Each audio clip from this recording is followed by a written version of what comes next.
کہ اللہ رب العزت نے اہل ایمان کو ایک حقیقت اور ایک صورتحال سے آگاہ فرمایا کہ تم اگر کسی اللہ کے نافرمان، اللہ کے باغی، اللہ کا سرکش اور کسی منافق کے پاس مال و دولت دیکھو اور اس کی چڑھتی جوانی اولادوں میں دیکھو تو تعجب نہ رکھنا، تعجب نہ کرنا کہ یہ اللہ کا دشمن ہے اور اتنا خوشحال ہے، اور ایسی ایسی نعمتیں اس کے پاس ہیں، اولاد اس کا سہارا بنی ہوئی ہے، دولت اس کے پاس بہت ہے۔ یہ کیسی حقیقت اللہ نے بتائی ہے کہ عام سرسری نگاہیں بس اوقات غلط فہمی کا شکار ہو جاتی ہیں کہ کسی کے پاس دنیا کی ٹھاٹ باٹ دیکھ کر کہتے ہیں اللہ کا نافرمان ہے، اور پھر اتنے مزے میں ہے، اتنے مزے میں ہے، اور یہ اللہ کا جسے کہیں کہ باغی ہے اور پھر اتنا خوشحال ہے،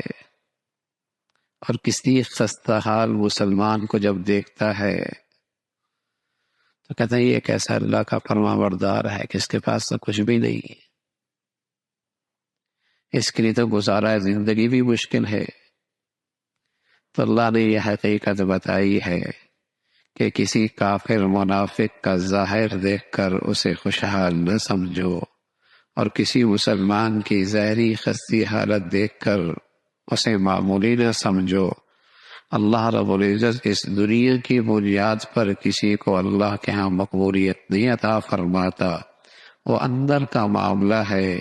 کون صاحب ایمان ہے اور کون اس دولت سے محروم ہے۔ اللہ کے ہاں عزت کا، قبولیت کا، کامیابی کا معیار ایمان ہے، اللہ کی اطاعت فرما برداری ہے۔ یہ دیکھو کہ یہ خستہ حالت آدمی اگر اللہ کا فرما بردار ہے بڑا خوش نصیب ہے، اور یہ منافق اور یہ اللہ کا باغی خوشحال ہے دنیا کے لحاظ سے، لیکن اللہ کا نہیں ہے، یہ بد نصیب آدمی ہے،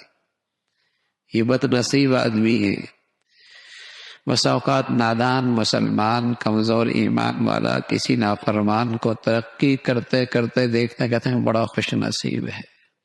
بڑی اس کی قسمت جاگ گئی ہے، بڑی اس کے اقبال اچھی ہے۔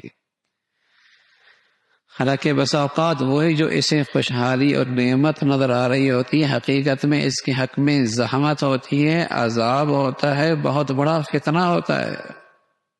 بہت بڑا فتنہ ہوتا ہے۔ تو اللہ کریم نے اسی کا تذکرہ فرمایا کہ تمہیں ان کے اموال اور ان کی اولاد تعجب میں نہ ڈالے، اللہ کو یہ منظور ہے کہ انہی چیزوں کی وجہ سے اللہ دنیا میں بھی ان کو عذاب دے، دنیا ہی میں ان کو عذاب دے۔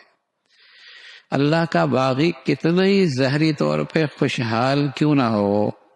اللہ اسے اندر کا عذاب تو دیتا ہی دیتا ہے، وہ کبھی پرسکون